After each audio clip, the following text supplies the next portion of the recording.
risk of vaccine-induced complications, a rigorous evaluation of the vaccine-related adverse health impacts in the pediatric population is urgently needed.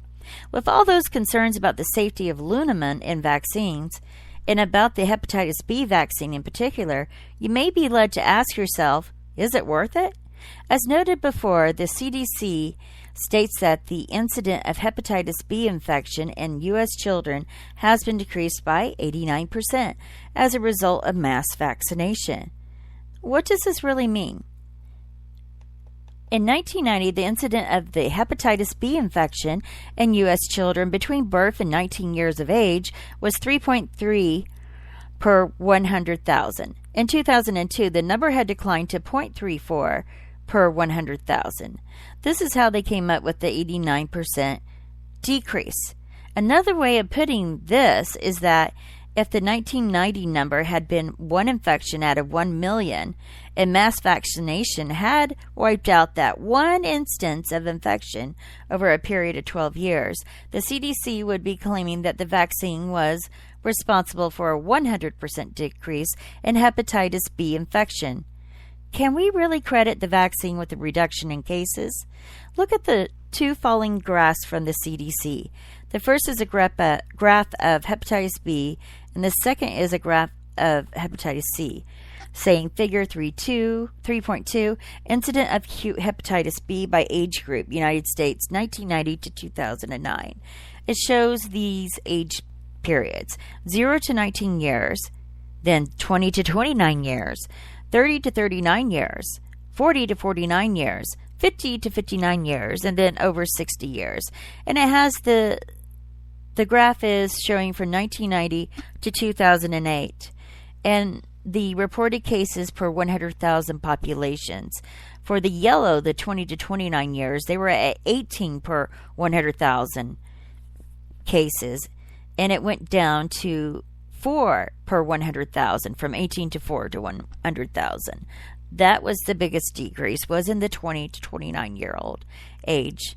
The 0 to 19 ages were under 4 per 100,000 and went down to, again, that 0.034 per 100,000 cases. So, and then it has more on there. You can go to the vaxtruth.org link that I have in the description of this podcast to look at the graphs in question that I'm trying to describe. And then, of course, they have figure 4.2, which is incident of acute hepatitis C by age group, United States, 1992 to 2009, with the same age references as in the previous graph.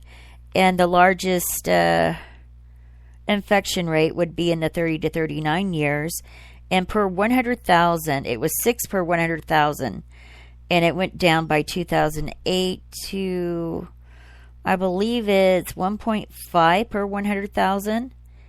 And of course, the 0 to 19 years of age, it was below 1 per 100,000, and it went less than that. Hepatitis C has decreased at a comparable rate to hepatitis B, but there was no vaccine for hepatitis C. This suggests that the decrease in incidence was not due to vaccine, but due to other factors, such as increased awareness of the dangers of unprotected sex among those groups who are at higher risk of contracting both hepatitis B and hepatitis C.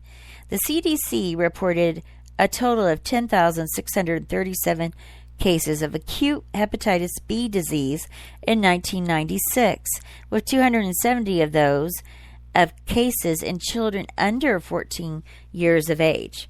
Using these numbers, we can calculate the percentage of cases of hepatitis B disease that occur in U.S. children between birth and age 14 as 2.62%. To get an idea of the true decrease as a result of vaccination, we need to look at the data beginning before the mass vaccination of infants. In 1990, the overall rate of hepatitis B infections reported in the U.S. was 21,102. Using the 2.62% rate, we can estimate the number of cases in children under 14 as 552.87 or 553 cases. In 2002, the overall rate of hepatitis B infections reported in the U.S. was 8.064. Using the 2.26% rate, we can estimate the number of cases of children under 14 as 211.27 or 211 cases. So from 1990 through 2002, we can estimate that the number of cases of hepatitis B infection per year in the U.S. children between birth and 14 years of age decreased by approximately 230 cases. In general, children who are affected with hepatitis B tend to experience a milder course of the disease than adults do. We know that among adults with hepatitis B infection, approximately 5% of them become chronic carriers of hepatitis B. The other 95% have no lasting problems. Among the 5% who become chronic carriers, 5% of them will die from liver cancer that develops decades later in life. So the overall rate of death from hepatitis B is approximately 1.25% of those who will contract the disease. Using the numbers from 1990, the year before the vaccine was recommended for universal use in infants, we can estimate the overall rate of death from hepatitis B as follows. 1990 infections, 21,102. Chronic carriers, 21,102 times 0.05 is 1,055. Deaths from liver disease later in life is 1,055 times 0.05 equals 53. But what about hepatitis B cases in children? Since our infants are the ones who are accepting the major risk from vaccination against hepatitis B disease. What is the risk to the U.S. when it comes from dying from hepatitis B infection? If we compare the numbers from 1991 to 2011, a 20-year span, and we estimate that approximately 230 cases of hepatitis B per year have been prevented in children as a result of mass vaccination, we can estimate that the total number of cases of hepatitis B that have been prevented in children is 4,600 cases, 230 times 20. We know that generally have a milder case of the disease than adults, but we don't have the number for that. So we'll go with the higher number of 5% becoming chronic carriers. So 4,600 times 0.05 equals 230, estimated number of chronic carriers. Now 230 times 0.05 equals 11.5, estimated numbers of deaths prevented, again 11.5. So the estimated number of deaths from the hepatitis B infection among U.S. children and infants across the first 20 years of mass vaccination of infants is 11.5. We can estimate that approximately one death every 2 years, 11.5 deaths per 20 years equals 0.575 deaths per year among U.S. children under 14 years of age who have been prevented by universal vaccination of infants against the hepatitis B vaccine. Is the vaccine worth it? A quick search of the VAERS database gives us the answer to that question. VAERS is known as the Vaccine Adverse Events Reporting System. Vaccine Adverse Events Reporting System. You can look it up. Going on.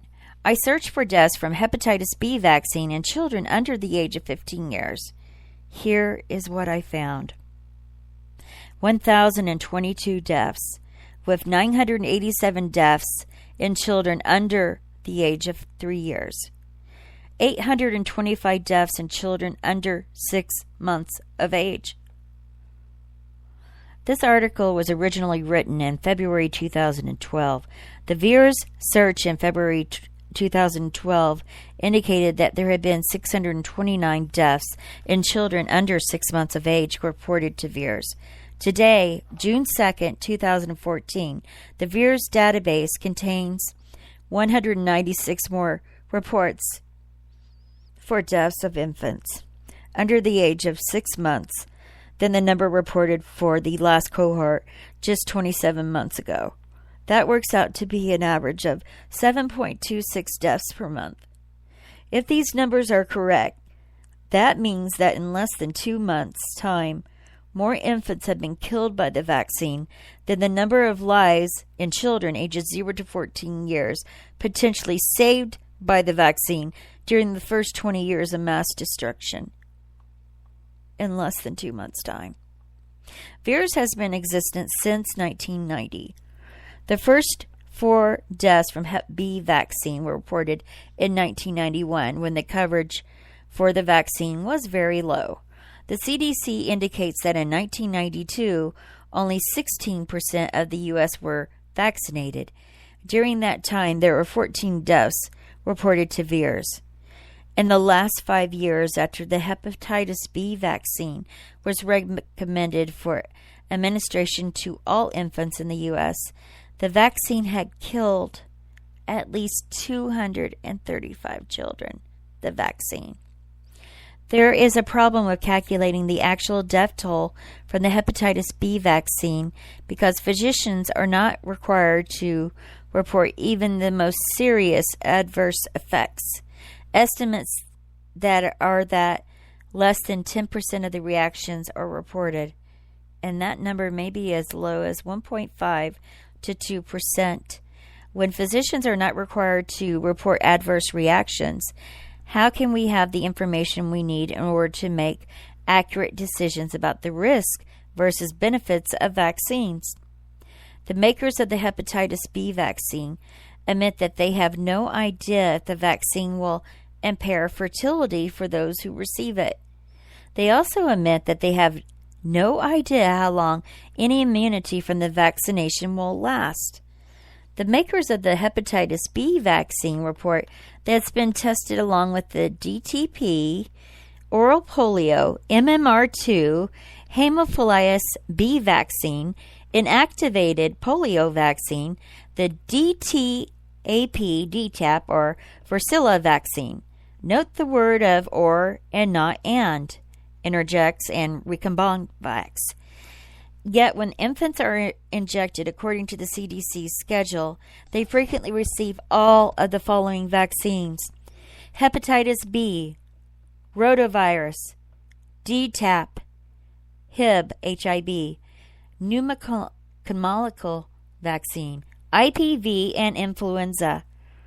Now, there appears a chart at this point in the article. It says recommended immunization schedule for persons aged 0 to 6 years. United States, 2012. For those who fall behind or start late, see the catch-up schedule, figure 3. Now, it shows these vaccinations listed in the graph. Hepatitis B, rotavirus, diphtheria, tetanus, and pertussis. Hemophilus influenza type B, pneumococcal, inactivated poliovirus, influenza, measles, mumps, rubella as one, varicella, hepatitis A, and immunological. And it has the dates that the infant or toddler are to receive these said vaccines. This is clearly experimental and has not been studied for efficiency or safety. According to the Nuremberg Code, which was established in response to the horrific war crimes committed against prisoners during World War II, there are a number of rules that must be obeyed with regard to performance of medical experiments on human beings. The rules set forth in the Nuremberg Code dictate, among other things, that the degree of risk to be taken should never exceed that determination by the humanitarian importance of the problem to be solved by the experiment, end quote.